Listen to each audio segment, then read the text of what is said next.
देखिए, लोकसभा चुनाव के ऐलान से पहले प्रधानमंत्री नरेंद्र मोदी मिशन मोड पर काम कर रहे हैं। प्रधानमंत्री नरेंद्र मोदी लगातार अलग अलग राज्यों के दौरे पर भी हैं। असम समेत 4 राज्यों के तूफानी दौरे पर प्रधानमंत्री नरेंद्र मोदी आज हैं। प्रधानमंत्री मोदी के असम दौरे का आज दूसरा दिन है। शुक्रवार को असम पहुंचे प्रधानमंत्री मोदी ने काजीरंगा में रोड शो किया। इस दौरान बड़ी संख्या में मौजूद लोगों ने पीएम का स्वागत किया। आज पीएम असम के साथ ही अरुणाचल प्रदेश, पश्चिम बंगाल और उत्तर प्रदेश का भी दौरा करेंगे। पहले सुबह असम के काजीरंगा राष्ट्रीय उद्यान का दौरा करने के बाद पीएम सुबह 10:30 बजे ईटानगर में विकसित भारत विकसित उत्तर पूर्व कार्यक्रम में भाग लेंगे, जहां सेला सुरंग राष्ट्र को समर्पित करेंगे और लगभग 10,000 करोड़ रुपए की उन्नति योजना की शुरुआत करेंगे। इसके बाद पीएम मणिपुर, मेघालय, नागालैंड, सिक्किम, त्रिपुरा, अरुणाचल प्रदेश को 55,600 करोड़ रुपए की परियोजनाओं की सौगात देंगे। दोपहर करीब 12:15 बजे प्रधानमंत्री असम के जोरहाट में अहोम सेनापति लाचित बोरफुकन की भव्य प्रतिमा का अनावरण करेंगे। साथ ही 17,500 करोड़ से अधिक की योजनाओं की शुरुआत करेंगे। दोपहर 3:45 पर प्रधानमंत्री पश्चिम बंगाल के सिलीगुड़ी पहुंचेंगे। यहाँ एक कार्यक्रम में भाग लेंगे और प्रदेश को लगभग 4,500 करोड़ की कई विकास योजनाओं की सौगात देंगे। बीजेपी के 195 उम्मीदवारों की लिस्ट के एक हफ्ते के बाद कांग्रेस ने भी अपने उम्मीदवारों की सूची जारी कर दी है। 39 उसमें नाम है। राहुल गांधी एक बार फिर से वायनाड से चुनाव लड़ेंगे। कांग्रेस ने लोकसभा चुनाव के लिए 39 उम्मीदवारों की पहली लिस्ट जारी कर दी है, जिसके मुताबिक राहुल गांधी केरल के वायनाड सीट से चुनाव लड़ेंगे। वे अभी भी वहीं से सांसद हैं। राहुल के अलावा राजनांदगांव से भूपेश बघेल, तिरुवनंतपुरम से शशि थरूर, अलुपुझा से कांग्रेस के संगठन महासचिव केसी वेणुगोपाल चुनाव लड़ेंगे। जिस तरह के नाम आप देख रहे हैं इस लिस्ट में, ऐसे नाम हैं जिससे ये मालूम पड़ता है कि कांग्रेस पार्टी ये चुनाव सिर्फ और सिर्फ जीतने के लिए लड़ रही है। चुनौती तो कोई छोटा बड़ा नहीं होता, चुनाव होता है। कोई ओवर कॉन्फिडेंस नहीं, मुद्दों को लेकर जाएंगे। हमारी सरकार ने जो काम किया था उन मुद्दों को, ये जो मोदी की गारंटी जो बोले थे वो तो एक भी पूरा नहीं हुआ। वायनाड से राहुल गांधी की उम्मीदवारी पर उत्तर प्रदेश के डिप्टी सीएम केशव प्रसाद मौर्य ने लिखा कि अमेठी से भागे कांग्रेस सरदार, इस बार वायनाड में भी होगी हार। हैशटैग तीसरी बार मोदी सरकार, हैशटैग अब की बार 400 पार। कांग्रेस की पहली लिस्ट में 39 उम्मीदवारों में से 15 उम्मीदवार सामान्य और 24 पिछड़े, दलित, आदिवासी और अल्पसंख्यक समाज से हैं। लोकसभा चुनाव की तारीखों के ऐलान में बहुत ही कम वक्त बचा हुआ है, लेकिन सीट बंटवारे को लेकर महाराष्ट्र में अभी भी पेच फंसा हुआ है। जानकारी इस बात की है कि आज एमवीए की फिर से बैठक होने वाली है। महाराष्ट्र में सीट शेयरिंग को लेकर आज फिर महाविकास आघाड़ी के दिग्गज एक टेबल पर होंगे, लेकिन सवाल यही है कि क्या आज सीट शेयरिंग पर बात फाइनल हो पाएगी। 6 मार्च को हुई महाविकास आघाड़ी की बैठक में वंचित बहुजन आघाड़ी के चीफ प्रकाश आंबेडकर ने 17 सीटों पर दावेदारी की थी। मनोज आरंगी को जलाना से उम्मीदवार बनाने, एमवीए में 13 ओबीसी उम्मीदवार, 2 मुस्लिम उम्मीदवार उतारने की मांग की थी। इसके बाद 4 घंटे चली बैठक बेनतीजा खत्म हो गई थी। सूत्रों के मुताबिक एमवीए में कांग्रेस और उद्धव गुट वाली शिवसेना के बीच भी भरोसे की कमी है। शिवसेना के वोट कांग्रेस को ट्रांसफर होने लगे, इसे लेकर कांग्रेस असमंजस में है।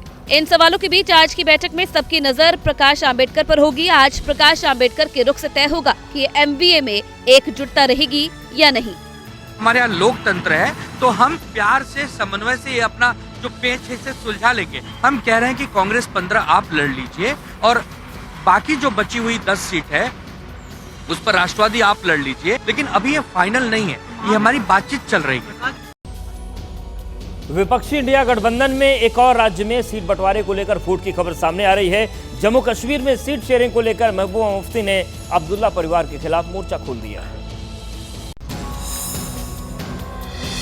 जम्मू कश्मीर में इंडिया गठबंधन में फूट पड़ गई है। नेशनल कॉन्फ्रेंस की तरफ से कश्मीर की सभी 3 सीटों पर चुनाव लड़ने के ऐलान से नाराज पीडीपी की मुखिया महबूबा मुफ्ती ने नेशनल कॉन्फ्रेंस पर गुपकार घोषणा पत्र को मजाक में बदलने का आरोप लगाया है। उमर साहब ने खुद कहा कि अलायंस में है ही नहीं, पीएचडी अलायंस तो तितर बितर कर दी इन्होंने, पर इंडिया अलायंस में तो है। हम उनके साथ बात करके देखेंगे कि हम आगे क्या। जम्मू कश्मीर में लोकसभा की 5 सीटें हैं। नेशनल कॉन्फ्रेंस ने कश्मीर की 3 सीटों पर चुनाव लड़ने का ऐलान किया है। जम्मू की 2 सीट कांग्रेस को देने का ऐलान किया है।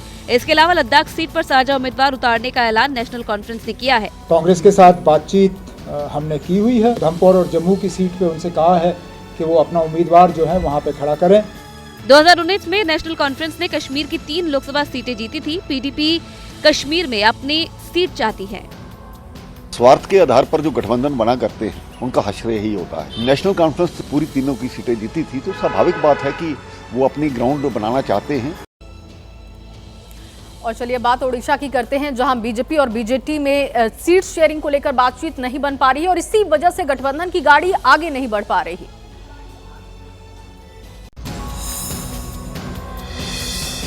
लाख कोशिशों के बावजूद ओडिशा में सत्तारूढ़ बीजेडी और बीजेपी के बीच गठबंधन पर संशय अभी भी बरकरार है। दोनों पार्टियों के बीच तालमेल की गुंजाइश कम ही नजर आ रही है। बीजेपी के प्रदेश अध्यक्ष के मुताबिक ओडिशा के दंगल में बीजेपी अब अकेले दम पर उतरने का मन बना चुकी है। सवाल है कि बीजेपी और बीजेडी के बीच आखिर पेंच कहां फंसा है। विषय चर्चा है बीजेपी लड़ियो पार्लियामेंट विधानसभा।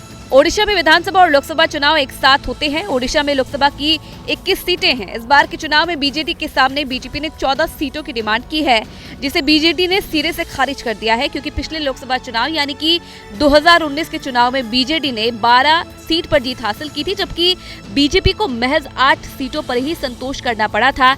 यही नहीं, बीजेपी सूत्रों के मुताबिक 147 सदस्यीय ओडिशा विधानसभा में बीजेडी ने 100 से अधिक सीटों पर चुनाव लड़ने की मांग की थी, फिलहाल जो बीजेपी को मंजूर नहीं है। आयकर रिटर्न के मामले में कांग्रेस को आयकर अपीली न्यायाधिकरण से झटका लगा है। आईटीएटी ने 210 करोड़ के जुर्माने पर कांग्रेस की अपील खारिज कर दी है। लोकसभा चुनाव के लिए जिस दिन कांग्रेस ने अपनी पहली लिस्ट जारी की थी, उसी दिन कांग्रेस को आयकर अपीलीय न्यायाधिकरण की तरफ से तगड़ा झटका लगा। आईटीएटी ने कांग्रेस पार्टी की इस अपील को खारिज कर दिया, जिसमें पार्टी ने इनकम टैक्स रिटर्न के लिए 210 करोड़ रुपए का जुर्माना रद्द करने की अपील की थी। अब कांग्रेस सभी कानूनी विकल्पों पर विचार करने के बाद दिल्ली हाईकोर्ट का दरवाजा खटखटाने की तैयारी में है। लोकसभा चुनाव की तारीखों के ऐलान किसी भी दिन हो सकता है। ऐसे समय में इस पूरे मामले को कांग्रेस ने राजनीति से प्रेरित बताया है। इलेक्शंस एक प्रजातंत्र के एक फेस्टिवल होते हैं और उस फेस्टिवल के ईव पे हमें नोटिफिकेशन होने वाला है, हमको एक चुनाव लड़ना है। अगर इस तरह से आप हमारे अकाउंट्स को इस तरह सीज करके आप उठा के सामान ले जाएंगे, पैसा ले जाएंगे, तो एक नेशनल पार्टी चुनाव कैसे लड़ेगी। पिछले चुनाव में 860 करोड़ रुपए एज पर income tax returns Congress party ने पूरे देश में खर्च किए थे। अब की तो हमारे पास उत्तर उसका एक चौथाई भी नहीं है। आप किस स्थिति में हमको छोड़ना चाहते हैं। वहीं ईडी अफसरों पर हमले के आरोप में शाहजहां की गिरफ्तारी के बाद से ही जांच एजेंसियां एक्टिव हैं और जांच में कई अहम दस्तावेज जुटाए गए हैं और इसके बाद शाहजहां की मुश्किलें बढ़ती हुई दिखाई दे रही हैं। ईडी अधिकारियों से मारपीट के आरोपी शेख शाहजहां पर जांच एजेंसियों का शिकंजा तेजी से कस रहा है। शुक्रवार को सीबीआई की टीम शाहजहां के घर पहुंची। टीम में फॉरेंसिक एक्सपर्ट भी शामिल थे। जांच टीम ने शाहजहां के घर से कई अहम सबूत जुटाए। शाहजहां के घर से जांच टीम को कई दस्तावेज भी मिले हैं। ईडी अफसरों से मारपीट के मामले में सीबीआई की एफआईआर में अब हत्या की कोशिश की धारा यानी कि आईपीसी 307 को भी जोड़ा गया है। इसी बीच सीबीआई की टीम ने सीआरपीसी 161 के तहत ईडी अफसरों के बयान दर्ज किए। उन ईडी अफसरों के बयान दर्ज किए गए हैं जिनसे मारपीट हुई है। शाहजहां शेख पर शिकंजा कसते हुए सीबीआई अब उनकी क्रिमिनल हिस्ट्री खंगाल रही है। वहीं ईडी शाहजहां शेख की फाइनेंशियल रिकॉर्ड्स की जांच भी कर रही है। जल्द ही दोनों एजेंसियां शाहजहां शेख से जुड़े पीडीएस स्कैम और लैंड स्कैम में बड़ा खुलासा कर सकती है। सीबीआई ने एक बड़े नेटवर्क का खुलासा किया है जो नौकरी के नाम पर युवाओं को युद्ध की आग में धकेल रहा था। अब विदेश मंत्रालय इस मामले में सख्त रुख अख्तियार किया है। पंजाब और देश के दूसरे हिस्सों से युवाओं को नौकरी के नाम पर रूस ले जाकर यूक्रेन के साथ युद्ध में झोंकने का मामला सामने आने के बाद सीबीआई ने देश में कई जगहों पर छापेमारी की है। उन्हीं में से एक है चंडीगढ़ के एम सेक्टर 17 में मौजूद ये दफ्तर, जहां शुक्रवार को सीबीआई ने छापेमारी की। पंजाब और हरियाणा में जिन घरों के बच्चे रूस में फंसे हैं, उनके घर वालों को चिंता सता रही है। उन्होंने सरकार से मदद की गुहार लगाई है। मेरे बेटे की बड़ी टेंशन है जी, मेरे बेटे को वापस बुला दो और मैं सरकार से यही मदद मांगती हूँ। उन्होंने बोला कि मेरे को या तो आपको 10 साल कैट के बेस पे आप 1 साल के लिए रशियन आर्मी में जॉब कर सकते हो एज अ हेल्पर। फिलहाल विदेश मंत्रालय की ओर से इस मुद्दे पर सख्त रुख अख्तियार करते हुए कहा गया है कि रूसी सेना के साथ काम करने के लिए कई भारतीय नागरिकों के साथ धोखाधड़ी मामले को भारत ने रूस के समक्ष मजबूती से उठाया है ताकि उन लोगों की जल्द रिहाई हो सके। झूठे प्रलोभन और वादों पर भारतीयों को भर्ती करने वाले एजेंट और संलिप्त तत्वों के खिलाफ कड़ी कार्रवाई शुरू की गई है। युवाओं के घर वापसी के लिए प्रतिबद्ध है। बात प्रधानमंत्री नरेंद्र मोदी के नॉर्थ ईस्ट दौरे की कर लेते हैं। देखिए, आज प्रधानमंत्री नरेंद्र मोदी असम के दूसरे दिन के दौरे पर हैं और इसके बाद वो अरुणाचल प्रदेश भी जाएंगे, जहां पर सेला टनल का उद्घाटन करेंगे। इसके अलावा प्रधानमंत्री नरेंद्र मोदी का पूर्वोत्तर के कई अन्य राज्यों का भी दौरा है। किस तरीके से कार्यक्रम आज दिन भर रहने वाला है प्रधानमंत्री नरेंद्र मोदी का, इस रिपोर्ट में देखिए।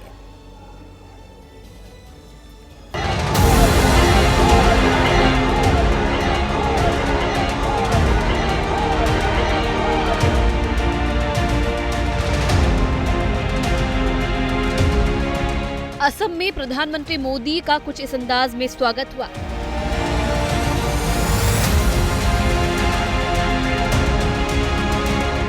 चार मार्च से राज्यों के तूफानी दौरे के तहत पीएम असम पहुंचे हैं, जहां लोग उनके स्वागत के लिए घंटों इंतजार कर रहे हैं।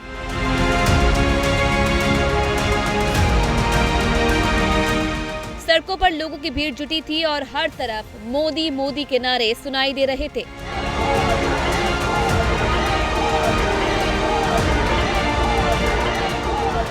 काजीरंगा नेशनल पार्क जाते समय 30 से ज्यादा लोक गायकों का ग्रुप अपने पारंपरिक वाद्य यंत्रों के साथ पीएम का भव्य स्वागत किया।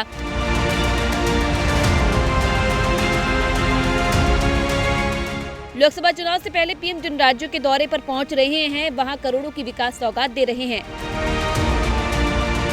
पीएम मोदी के असम दौरे का आज दूसरा दिन है। आज वो अरुणाचल प्रदेश का दौरा भी करेंगे। पीएम असम में 18,000 करोड़ रुपए तो अरुणाचल में 11,000 करोड़ रुपए की योजनाओं की सौगात देंगे।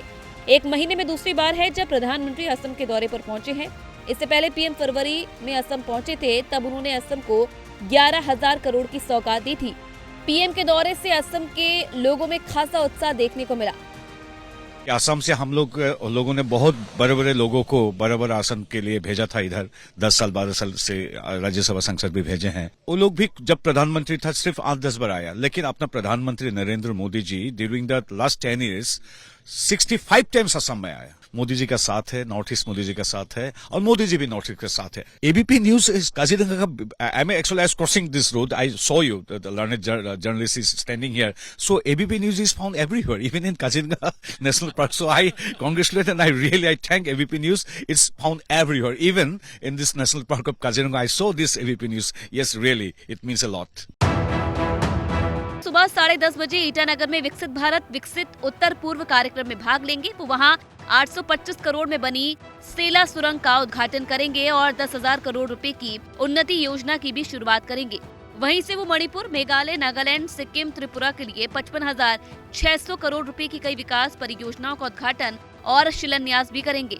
प्रधानमंत्री दोपहर 12:15 पर असम के जोरहाट में अहोम योद्धा लाचेत बोरफुकन की भव्य प्रतिमा का अनावरण करेंगे। साथ ही असम में 17,500 करोड़ रुपए से अधिक की कई विकास परियोजनाओं का उद्घाटन और शिलान्यास करेंगे। उसके बाद पीएम दोपहर 3:45 पर पश्चिम बंगाल के सिलीगुड़ी पहुंचेंगे। शाम 7 बजे प्रधानमंत्री अपने संसदीय क्षेत्र वाराणसी पहुंचेंगे। पीएम का पूर्वोत्तर भारत का ये दौरा बेहद ही खास है। अरुणाचल प्रदेश में पीएम सेला सुरंग का उद्घाटन करेंगे। ये सुरंग चीन की सीमा से लगे तवांग को हर मौसम में कनेक्टिविटी प्रदान करेगी। साथ ही चीन भारत सीमा के साथ आगे के क्षेत्रों में सैनिकों, हथियारों और मशीनरी की तेजी से तैनाती करके LAC पर भारतीय सेना की क्षमताओं को बढ़ाएगी। इस परियोजना की नींव मोदी ने फरवरी 2019 में रखी थी, जिस पर कुल लागत 825 करोड़ रुपए आई है। इस परियोजना में 2 सुरंगें शामिल हैं। पहली 980 मीटर लंबी सिंगल ट्यूब सुरंग है और दूसरी 1.5 किलोमीटर लंबी है, जिसमें आपात स्थिति के लिए एक एस्केप ट्यूब है। अरुणाचल की राजधानी ईटानगर में कई दूसरी परियोजनाओं का उद्घाटन और शिलान्यास के बाद पीएम फिर असम लौट आएंगे। असम के जोरहाट में होलोंगा पाथर में प्रसिद्ध अहोम योद्धा लाचित बोरफुकन की 84 फुट ऊंची प्रतिमा का अनावरण करेंगे। इसे स्टैचू ऑफ वेलोर का नाम दिया गया है। पीएम का जोरहाट के मेलिंग मेटली पोथार में एक जनसभा का कार्यक्रम भी है। इस जनसभा के बाद प्रधानमंत्री 18,000 करोड़ रुपए की परियोजनाओं का उद्घाटन लोकार्पण और शिलान्यास करेंगे। 768 करोड़ रुपए की लागत से डिगबोई रिफाइनरी के विस्तार के प्रोजेक्ट की शिलान्यास भी करेंगे। 510 करोड़ की लागत से गुवाहाटी रिफाइनरी के विस्तार की आधारशिला रखेंगे। पीएम बरौनी से गुवाहाटी तक पाइपलाइन परियोजना का उद्घाटन करेंगे। पीएम तिनसुकिया मेडिकल कॉलेज का उद्घाटन करेंगे। पीएम शिव सागर मेडिकल कॉलेज की आधारशिला रखेंगे और बी बरुआ कैंसर संस्थान गुवाहाटी में एक शिशु देखभाल इकाई का उद्घाटन करेंगे। पीएम धूपधारा से चाय गांव और न्यू बोंगाई गांव से सरभोग तक रेल लाइनों के दोहरीकरण की 2 रेलवे परियोजनाओं के राष्ट्र को समर्पित करेंगे। इसके अलावा पीएम प्रधानमंत्री आवास योजना के बने 5,50,000 घरों के गृह प्रवेश समारोह में भी वर्चुअली शामिल होंगे।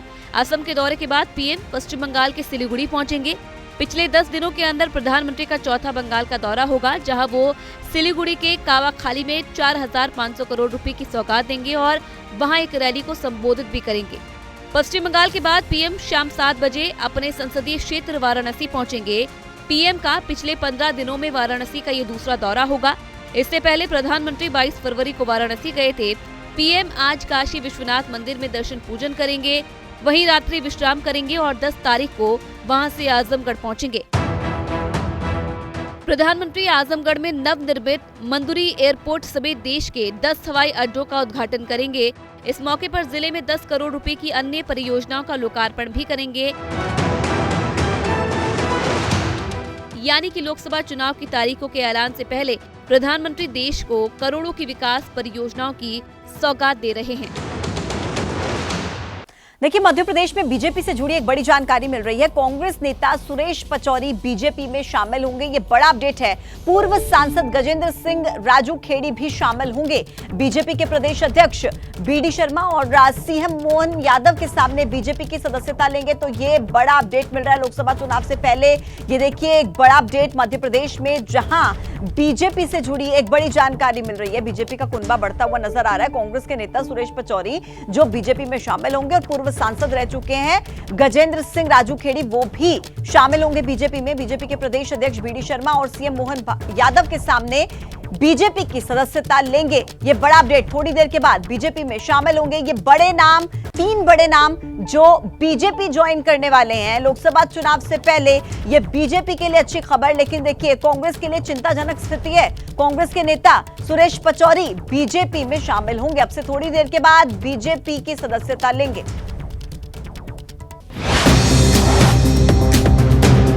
असम दौरे पर PM Modi, Kaziranga national park में की जंगल सफारी, हाथी पर सवार होकर की जंगल की सैर। रक्षा मंत्री राजनाथ सिंह का छत्तीसगढ़ का दौरा, दोपहर 12 बजे रायपुर में किसान महाकुंभ में होंगे शामिल। महाराष्ट्र के मुख्यमंत्री एकनाथ शिंदे आज मुंबई में शिव दुर्गा महिला सम्मेलन में होंगे शामिल। मुंबई में शाम 5 बजे होगा कार्यक्रम। बिहार के विधान परिषद चुनाव में चुनावी मैदान में आरजेडी के 4 उम्मीदवार राबड़ी देवी, अब्दुल बारी सिद्दीकी, सैयद फैजल अली और उर्मिला ठाकुर को बनाया प्रत्याशी। कांग्रेस को इनकम टैक्स ट्रिब्यूनल से झटका, बैंक खातों पर आईटी की कार्रवाई पर रोक याचिका खारिज। कांग्रेस ने बैंक खातों से वसूली और फीस की कार्रवाई पर रोक की मांग। एमएनएसबी घोटाले में शरद पवार के पोते रोहित पवार को तगड़ा झटका, ईडी ने कुर्क की 50 करोड़ से ज्यादा की संपत्ति, विधायक रोहित पवार की चीनी मिल भी की गई कुर्क। एसपी विधायक इरफान सोलंकी के करीबियों पर ईडी का शिकंजा, भाई रिजवान सोलंकी, सहयोगी बिल्डर शौकत अली और कानपुर के हाजी वसी के आवास पर छापेमारी, कई दस्तावेज बरामद। दिल्ली के सीएम अरविंद केजरीवाल लोकसभा चुनाव को लेकर नगर निगम मुख्यालय में पार्षदों के साथ करेंगे बैठक, टाउन हॉल में होगा कार्यक्रम। आज सुबह 11 बजे चंडीगढ़ में होगी पंजाब कैबिनेट की बैठक, बजट सत्र लोकसभा चुनाव के मद्देनजर मान कैबिनेट की अहम बैठक आज। 1 मार्च को हुए ब्लास्ट के बाद बेंगलुरु का रामेश्वरम कैफे आज से ग्राहकों के लिए खुला, सुरक्षा एजेंसियां संदिग्ध बम हमलावर की तलाश में जुटी। संदेश खाली मामले में शेख शाहजहां को लेकर सीबीआई की जांच तेज, सूत्रों के मुताबिक पीडीएस और जमीन घोटाला मामले में जल्द होगा बड़ा खुलासा। भारत इंग्लैंड के बीच टेस्ट सीरीज के आखिरी मैच का तीसरा दिन, दूसरे दिन भारत ने 8 विकेट खोकर बनाए 473 रन, भारत ने बनाई 255 रनों की बढ़त। धर्मशाला में खेला जा रहा है मैच। और अब आ रही है स्पेशल सेगमेंट की, जिसके लिए आपको लेकर चलते हैं अवधेश के पास। धन्यवाद पूजा। बात करते हैं लोकसभा चुनाव की। लोकसभा चुनाव को लेकर महाराष्ट्र में मंथन का दौर जारी है। एनडीए खेमे में सीट शेयरिंग को लेकर दिल्ली में बड़ी बैठक हुई। दिल्ली में गृह मंत्री अमित शाह के आवास पर एक बैठक, ये 1 घंटे तक चली और सीटों के बंटवारे को लेकर लंबी बातचीत हुई। उम्मीद है कि बहुत जल्द सीट शेयरिंग पर ऐलान हो जाएगा।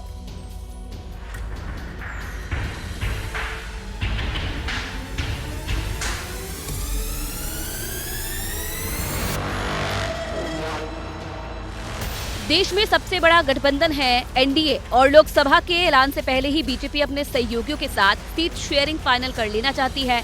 लेकिन लोकसभा में सीट के लिहाज से देश के दूसरे बड़े राज्य महाराष्ट्र में पेच अभी भी सुलझ नहीं पा रहा। लिहाजा सवाल उठ रहे हैं कि आखिर महाराष्ट्र में एनडीए की क्या होगी चुनावी रणनीति, सीट शेयरिंग का क्या होगा फॉर्मूला, कौन कितनी सीटों पर लड़ेगा चुनाव, सीटों के तालमेल पर कब होगा ऐलान।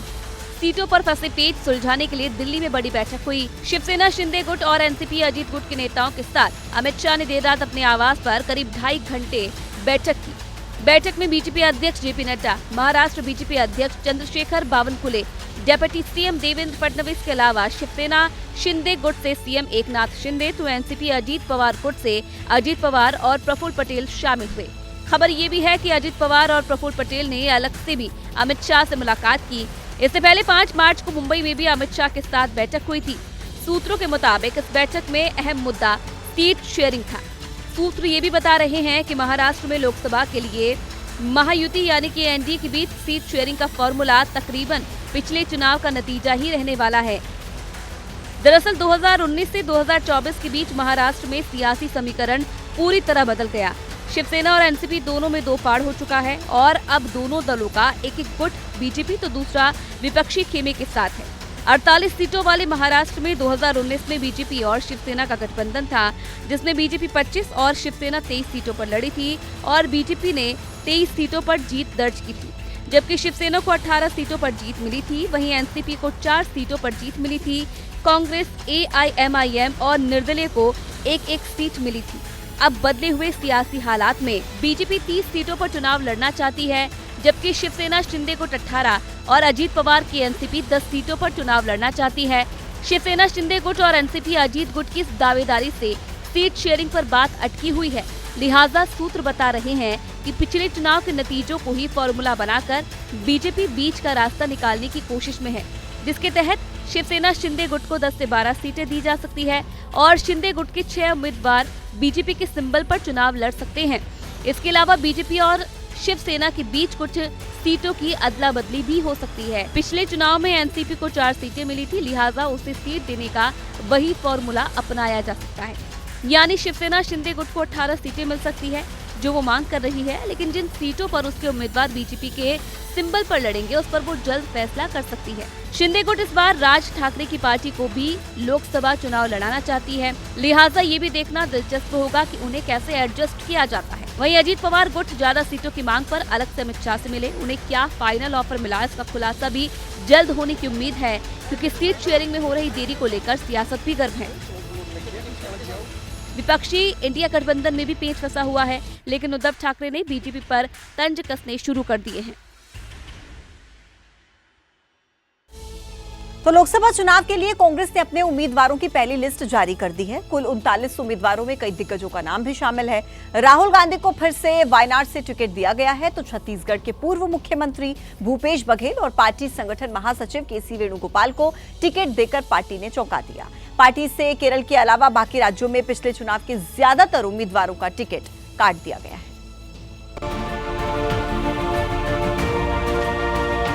2024 का चुनावी समर धीरे धीरे गर्माता जा रहा है। कांग्रेस ने भी अपनी पहली लिस्ट जारी कर दी है, जिसमें 39 नाम शामिल हैं। इसमें एक पूर्व सीएम, 4 महिला उम्मीदवार शामिल हैं, 15 कैंडिडेट सामान्य वर्ग से, 50 साल से कम के 12 युवा नेताओं, एसटी वर्ग से 4, एसटी वर्ग से 3, ओबीसी और अल्पसंख्यक वर्ग से 17 उम्मीदवार शामिल हैं, जबकि केरल से सबसे ज्यादा 16 कैंडिडेट शामिल हैं। राहुल गांधी को फिर से वायनाड से उम्मीदवार बनाया गया है। लिस्ट में 2 चौंकाने वाले नाम भी शामिल हैं। छत्तीसगढ़ के पूर्व सीएम भूपेश बघेल को राजनांदगांव से, तो संगठन महासचिव केसी वेणुगोपाल को केरल की अल्पुजा सीट से उम्मीदवार बनाया गया है। कांग्रेस की पहली लिस्ट में बीजेपी की लिस्ट के 5 दिन बाद आई है। कांग्रेस ने पहली लिस्ट में 8 राज्यों और एक केंद्र शासित प्रदेश से 39 उम्मीदवार घोषित किए हैं, तो बीजेपी ने अपनी पहली लिस्ट में 16 राज्य और 2 केंद्र शासित प्रदेश से 195 उम्मीदवार घोषित किए थे। कांग्रेस ने केरल से 16 सीटों पर उम्मीदवार खड़े किए हैं। पिछली बार भी वो वहां 16 सीटों पर चुनाव लड़ी थी, जबकि 4 सीटें सहयोगी दलों को दी थी। कर्नाटक से 7, छत्तीसगढ़ से 6, तेलंगाना से 4, मेघालय की सभी 2, जबकि सिक्किम, मेघालय, नागालैंड और त्रिपुरा से एक उम्मीदवार घोषित कर दिए गए हैं। त्रिपुरा में 2 सीटें हैं, जहां एक सीट सीपीएम के लिए छोड़ दी गई है। लक्षद्वीप से भी एकमात्र सीट के लिए उम्मीदवार घोषित किया गया है। कांग्रेस ने पश्चिम बंगाल और त्रिपुरा में लेफ्ट से गठबंधन किया है, जबकि केरल में दोनों अलग अलग चुनाव लड़ेंगे। केरल की 20 में से 16 सीटों पर कांग्रेस की जीत हुई थी, जबकि सहयोगी दलों ने 4 सीटें जीती थी। लेफ्ट और बीजेपी का खाता भी नहीं खुला था। इस बार केरल में कांग्रेस ने 16 में से 14 सांसदों को रिपीट किया है। राहुल गांधी को वायनाड और तिरुवनंतपुरम से 3 बार के सांसद शशि थरूर को चौथी बार टिकट दिया गया है।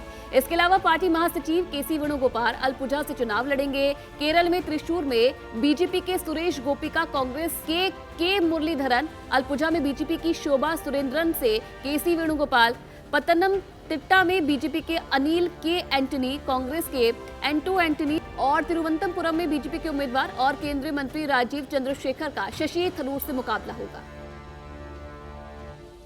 Just to say that I'm honored and humbled that the Congress Party has given me an opportunity to defend my seat. I have had the privilege of serving the people of Thiruvananthapuram for 15 years, and I am looking forward to an opportunity to continue this process of service. Chhattisgarh में भूपेश बघेल के चुनाव लड़ने से मुकाबला दिलचस्प हो गया है। वहां पार्टी ने कुल 11 में से 6 सीटों में उम्मीदवारों का ऐलान किया है। पिछले 5 उम्मीदवारों का टिकट कट गया। कांग्रेस ने 2 पूर्व मंत्रियों को भी टिकट दिया है। भूपेश बघेल राजनांदगांव से उम्मीदवार होंगे, जहां उनका मुकाबला बीजेपी के संतोष पांडे से होगा। दुर्ग से राजेंद्र साहू को टिकट मिला है, जहां उनका मुकाबला बीजेपी के विजय कुमार बघेल से होगा। रायपुर से विकास उपाध्याय को टिकट मिला है, जहां उनका मुकाबला बीजेपी के ब्रजमोहन अग्रवाल, तो महासमुंद में ताम्रध्वज साहू का मुकाबला बीजेपी के रूप कुमार चौधरी से होगा। कोरबा से पिछली बार जीती ज्योत्सना महंत को फिर से टिकट मिला है, जहां उनका मुकाबला बीजेपी की सरोज पांडे से होगा। क्या देखते हैं 400 पार मोदी जी कह रहे हैं? दिवा सपना है। मैं नहीं समझता कि वो आंकड़े जो जादुई आंकड़े उसको भी छू पाएंगे। कोई छोटा बड़ा नहीं होता, चुनाव होता है और उसको गंभीरता से लड़ना है। कोई ओवर कॉन्फिडेंस नहीं। हम मुद्दों को लेकर जाएंगे। हमारी सरकार ने जो काम किया था उन मुद्दों को, ये जो मोदी की गारंटी जो बोले थे वो तो एक भी पूरा नहीं हुआ। पार्टी ने जल्द दूसरी लिस्ट जारी करने का ऐलान भी किया है, जिसमें कई बड़े राज्यों के उम्मीदवार शामिल होंगे।